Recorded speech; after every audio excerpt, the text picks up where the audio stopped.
What's going on, folks? I am Goat, and welcome to the Week 8 breakdown.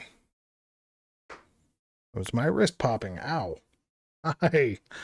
So, another week of what in the holy fuck is going on in the NFL other than shit is broken with some of these teams, apparently. But let's dig into it, right? So, first and foremost, Week 8 begins us with, Chiefs and Chargers on a bye, so that's good.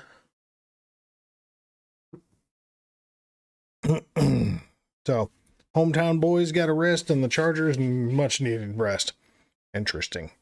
So, we are looking at the Ravens at the Buccaneers. Now, I chose the Ravens to pick this game. Thankfully, I was right. And I figured it could possibly be a close game. And truth be told, I mean, once the Ravens got rolling, it still, like, they still have some fourth quarter issues, but they did enough to keep it going. But they've got to really sort out their fourth quarter problems, because I mean, the Ravens are an amazing three-quarter team. They start off a little slow, but I mean, overall, they're a great three-quarter team. But the fourth quarter hits, and it's just like they turn really mediocre. It's like ever since ever since Wink Martindale, which was their defensive coordinator, ever since he has no longer been with this team, their defense is insanely different. I mean, legitimately insanely different. And it's showing bad. And then the Buccaneers, on the flip side of this, look just terrible. I mean, like, I don't even know how in the hell they scored 22 points, aside from the Ravens just did not play very good in the fourth quarter. So the Ravens won 27-22 over the Buccaneers, is what it is. It's kind of how I saw it finishing out, as long as the Ravens could hold out well enough in the fourth. Next game, Broncos at Jaguars. I mean, yet again, this is like watching paint dry. At least there was actually more points scored in this game, but this is stupid. I mean, Broncos won the game 21-17. I actually chose the Jaguars to win this game because I just feel like the Broncos are just a rough-ass team right now. So yeah, Broncos 21, Jaguars 17. The Jaguars looked terrible. Either team could have taken this, but the Jaguars just looked worse. Next game, Dolphins at Lions. I have been saying it, granted, last week's game, week 7 game, I think if I remember correctly, the Lions got goose-egged for nothing in that game. And truthfully, as far as their offense goes, I think that's a bit of a fluke, because the Lions' offense is actually pretty solid. They have, I think, the worst ranked defense in the league. So it's just like dealing with polar opposites with this team. Like, you've got a really decent, not amazing, but a decent offense and an atrociously trash defense. So it doesn't surprise me that the Dolphins gave up 27 points to the Lions. It really doesn't.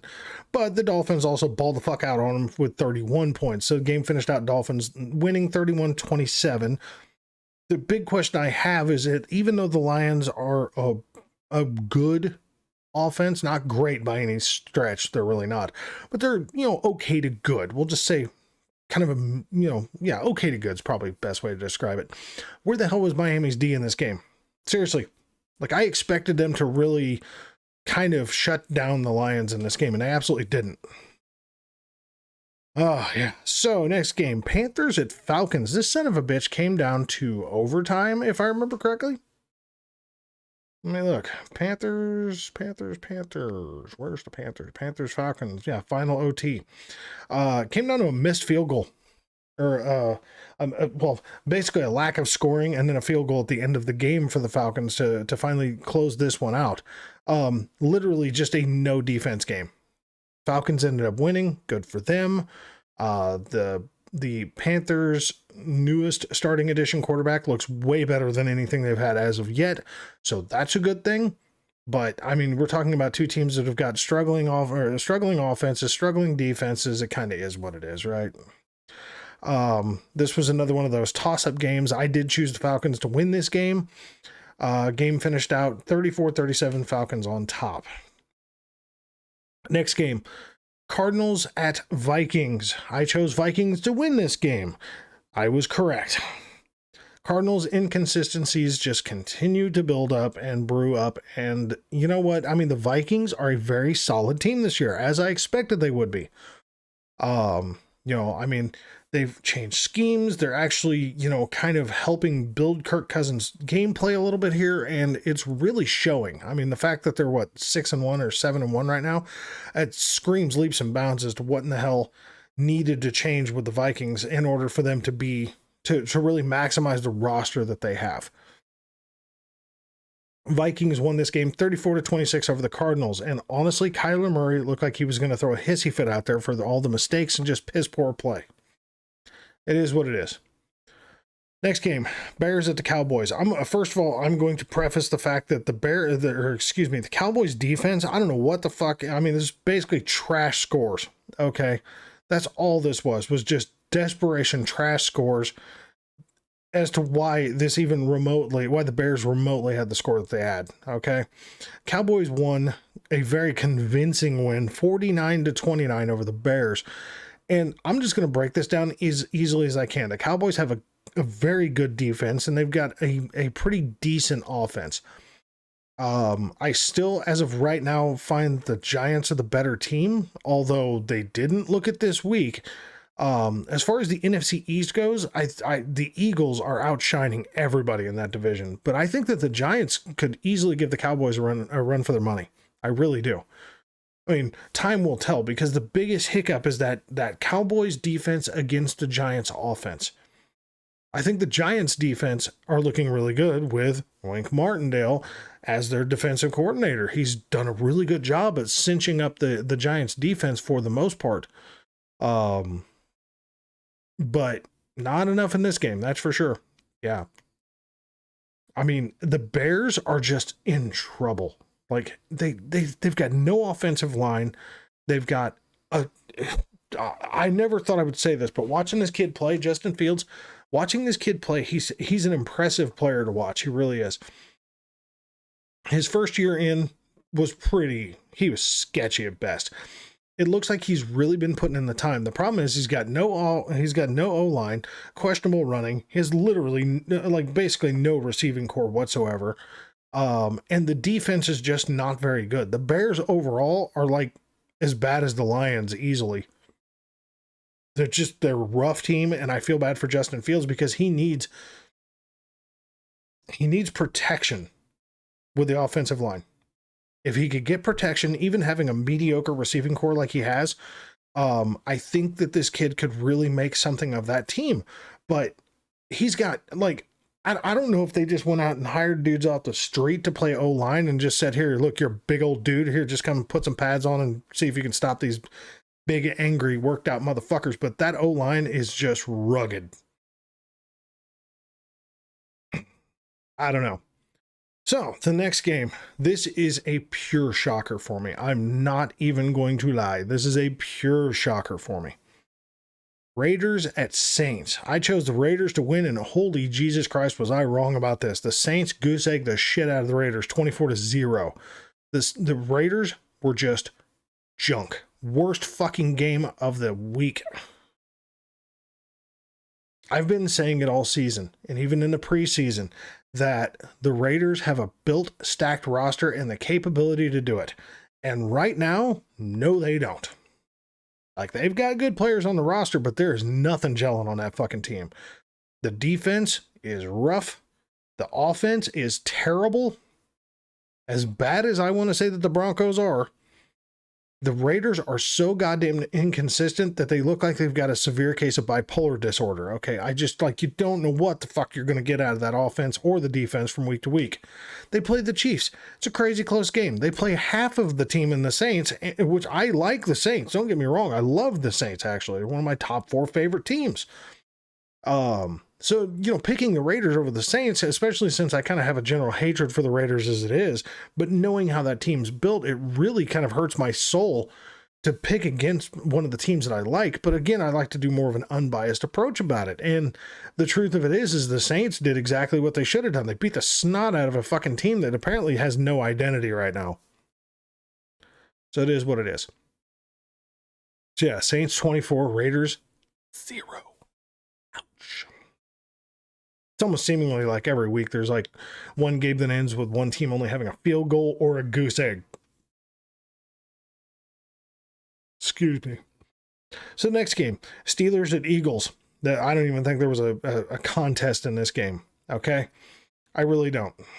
I mean, the Steelers 13, Eagles 35. Absolutely no fucking surprise in this one. The Steelers are struggling.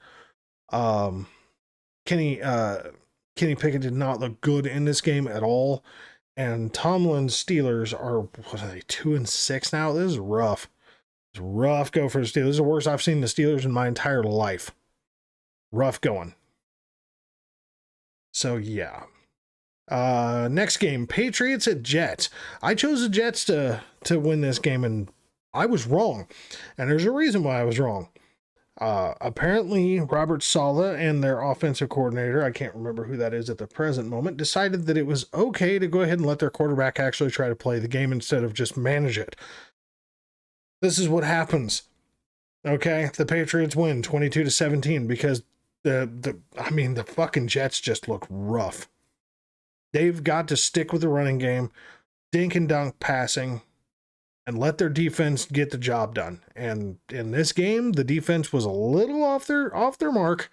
And because the defense was off its mark, they went ahead and just let their little quarterback just try and chuck the ball all over the field. And my God, it was a bad showing. I think we had like 2 touchdowns and 3 interceptions or some shit. It was rough.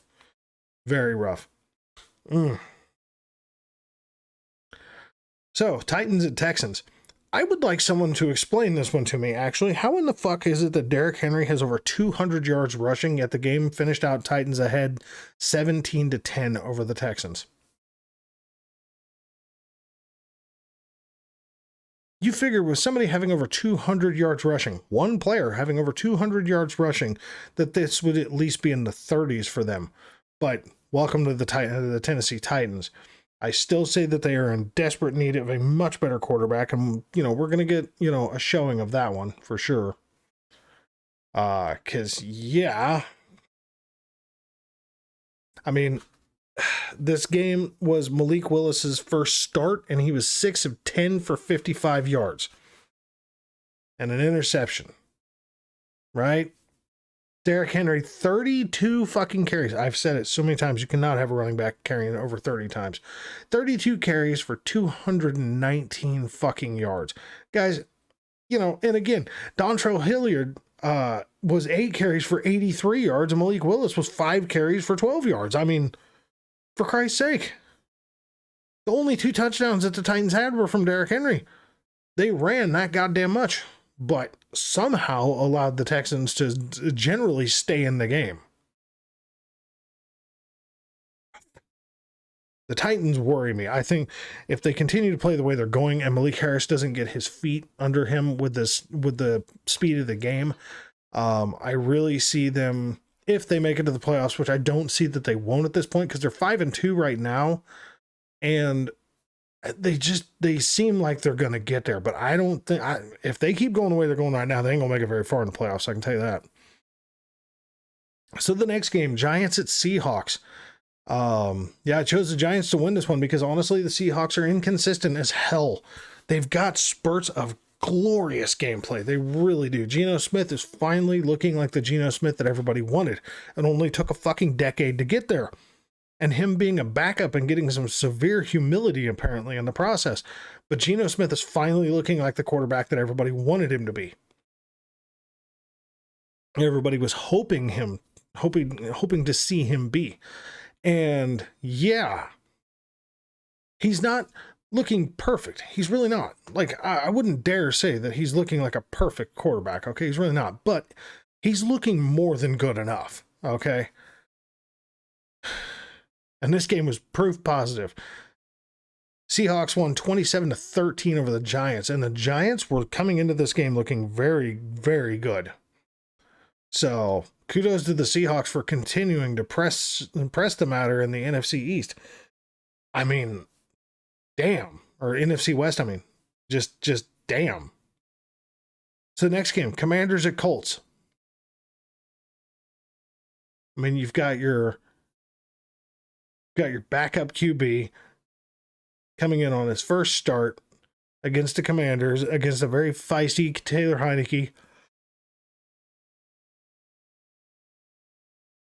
And the Colts have been mediocre at best, if not just downright trash.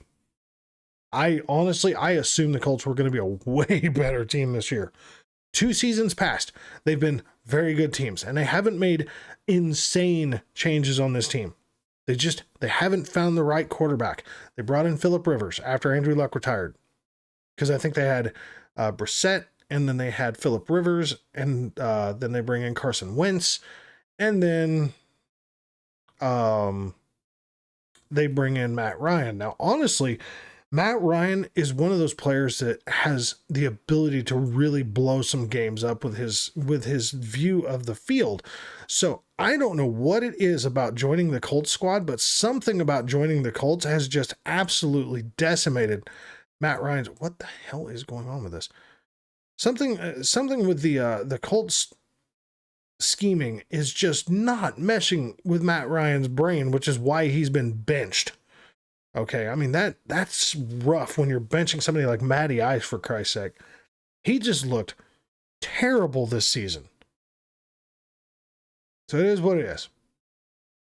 Commanders eked out a win 17-16. All this says is that the Commanders did just enough to get it done, and the Colts did not.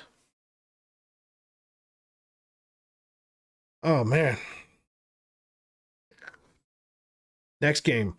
49ers at Rams. I chose 49ers, and as expected, 49ers won. The 49ers, I'm just going to simply say this. For the most part, the 49ers seem to have the Rams number. As far as regular season. Sorry, guys, I'm running on like 3 hours of sleep. As far as regular season goes, the 49ers just seem to have the Rams number just wrapped up, man. Now, playoffs, not so much. But,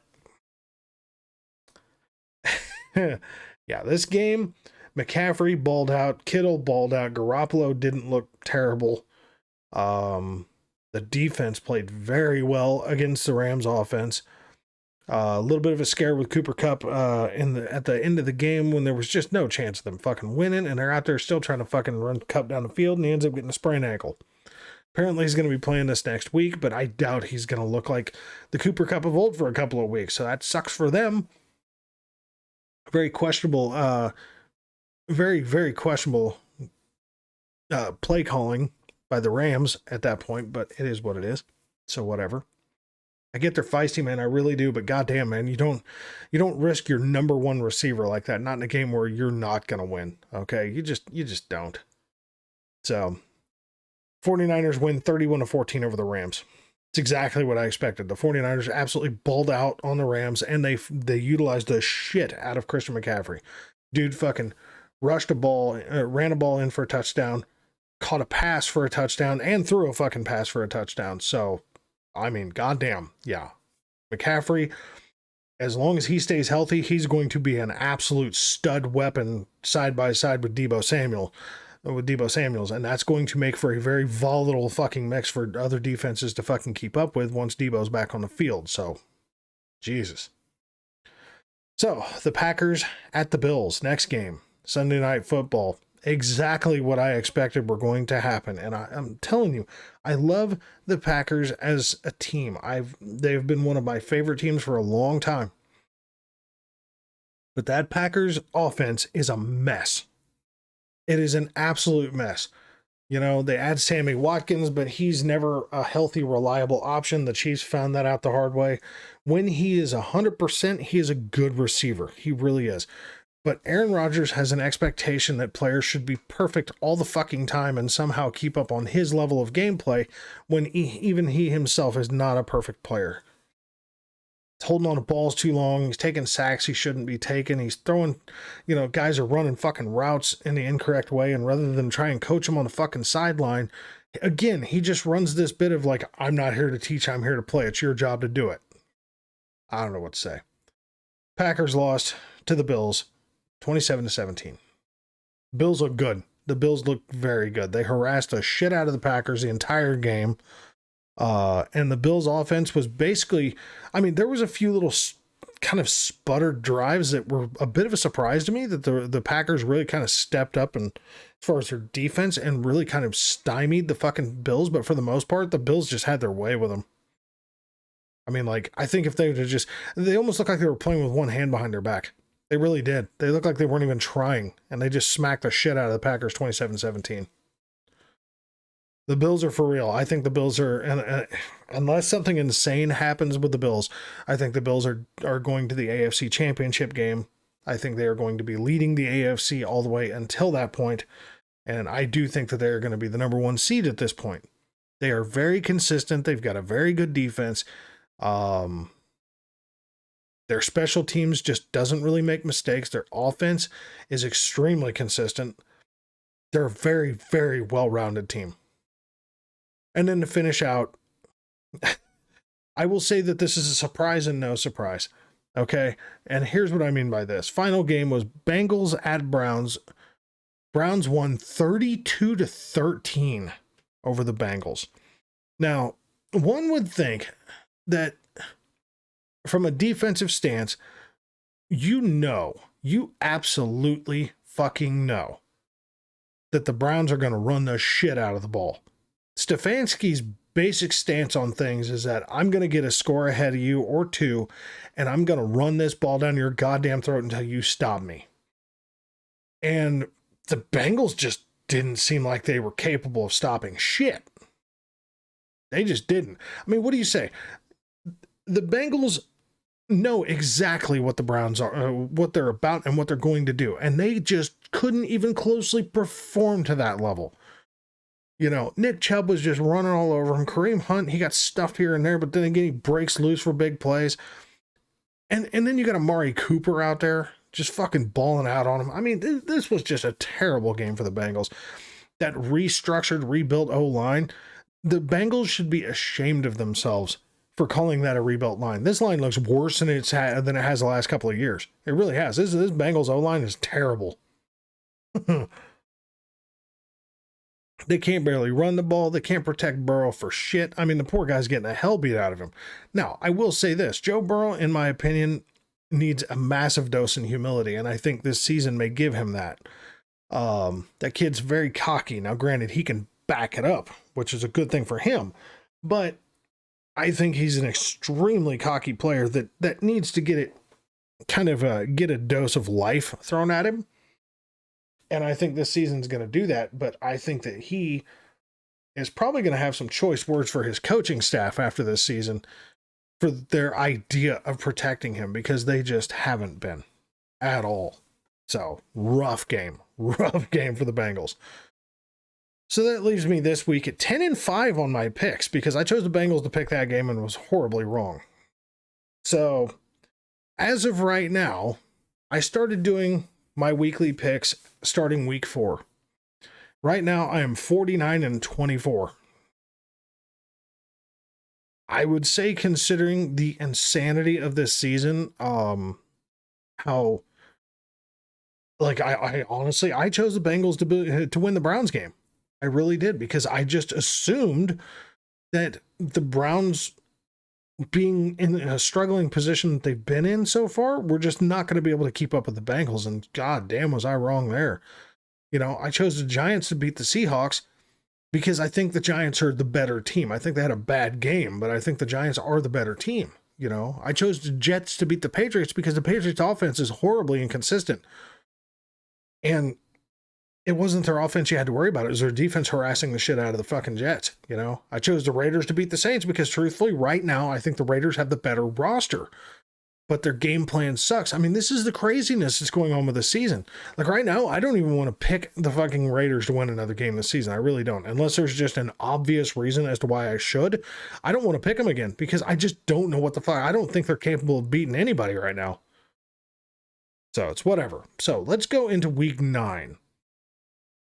Let's do our picks, right? Let's do our picks. So the picks for week 9. We've got Eagles at Texans. I'm going Eagles for this one. I don't think that's going to be a question mark. Patriots at Colts. I do not see the Colts standing up to the Patriots defense whatsoever. I really don't. Packers at Lions. This is actually an interesting game. The Lions have an atrocious defense, right? They've got a piss poor defense, but right now the Packers are playing piss poor. So who do you take? The Packers defense isn't the problem. It's the Packers offense. So I'm going to go with the Packers to win this game solely on the basis that the Packers defense is going to be able to stand up to the Lions offense. And the Lions defense is going to be the complete opposite of that particular run-of-the-mill hiccup. But that's kind of a toss-up. I truthfully think the Packers are going to take it, but it could be a close game. Next one, another toss-up. Absolute toss-up game. Chargers at the Falcons. The Falcons have been obviously very inconsistent, as you would expect with the Falcons, because that's just kind of been their forte for a few seasons now, to say the least. So they're a very, very inconsistent team. But this season, they don't look really terrible. Like, Mariota's actually been doing some good things for this team. So, I mean, how do we approach this, right? Do we just say, the Falcons are what they are, or are they capable of more? And the Chargers have looked rough with this bye week. Hopefully they get some healthy players. They got some well-earned rest that they needed, and hopefully they can come out and play to the capabilities of their roster. I'm going to go with the Chargers winning this game, but I think that this could come down to even an overtime win. And I really truthfully think that either team could win this game. Next game, Bills at Jets. Bills. The Jets, if they get behind, there's going to be no stopping them. They're going to beat themselves before the Bills ever even get a chance to. Vikings at Commanders. As feisty as Heineke is, I don't think he's got what it takes to go up against the Vikings defense and survive that with a win. So I'm going to go Vikings. Panthers at Bengals. I'm gonna go with Bengals, man. I'm sticking with them for now, even with that god awful fucking O-line. I think that the Bengals defense is more than good enough to control the Panthers, and I think that the Bengals offense is more than good enough to smoke the shit out of the Panthers defense. Jaguars at Raiders. I'm going Jags. I really am. And the Jags, both teams are horribly rough. This is another pickle race game. The Jaguars are a very rough team, but so are the Raiders. I think that the only thing that's going to make the big difference on this game, honestly, is going to be how well the Raiders defense controls the Jaguars offense. I think that's going to be the story behind this game. If the Raiders defense steps up in this game, the Raiders could win this game. That is absolutely true. But right now, I don't know what the fucking Raiders are going to do. So next game, Dolphins at Bears. Unless there's some miracle that happens, Dolphins are definitely taking that one. Seahawks at Cardinals. Given the inconsistencies of the Cardinals, they are far more inconsistent than the Seahawks, so I'm going to go Seahawks in this one. Christ, this is like a week of fucking pickle race games. Rams at Buccaneers. Rams at Buccaneers. I mean, what do I say about this? Rams and Buccaneers.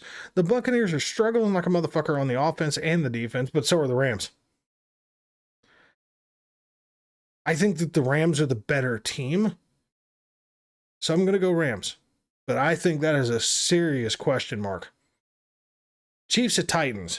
Titans defense is very questionable. I think that they're good enough to go against most teams, but the Chiefs have they're also obviously not most teams. And because of their complete change in style this season, as far as how they're getting things done with the level of receivers that they have and the way Mahomes has actually become a bit more patient this season, the O-line's protecting him pretty goddamn well. I mean, there's a lot of question marks as to how in the hell the Titans defense is going to approach the Chiefs in this game. The Rams are literally the same fucking team that the Chiefs have faced the last 3 fucking years. Minus the fact that they have a different quarterback and they have a mobile quarterback. I think that is going to be the question mark. And the fact that Frank Clark is out for this game. Finally, his suspension finally kicked in, so he's out for the next couple of games. So with Frank Clark not being in there, although he's not been the most productive this season anyway, with not having a complete edge rush from both sides, I think that the Titans have an opportunity for this new mobile quarterback of theirs to come in and at least make a splash. But do I think that the Titans have what it takes to actually beat the Chiefs at this present moment? No, I don't. I really don't. I'm sorry for making such a long-winded discussion of that, but truth be told, I mean, there's a lot of working parts going into how this matchup is going to work. I think the Chiefs are going to take that one, though. Ravens at Saints. Man, here's my problem. Okay. The Ravens are a great three-quarter team and an atrocious fourth-quarter team. The Saints are a pretty crappy three-quarter team, but a fucking killer fourth-quarter team. That is a recipe for disaster for the Ravens. But it's also a recipe for disaster for the Saints because they're going to have a hell of a hard time going up against the Ravens. I think the Ravens are going to take this game. I think it could end up looking close because I think the Saints have it in them to really make a solid attempt at a comeback, but I don't think that they're going to have enough in the tank to really fully take down the Ravens. So that is my week 9 picks. God help me. I don't even know where the fuck this is going, but this is where we are. So folks, thanks you very much for watching, and we'll catch you next week. All right.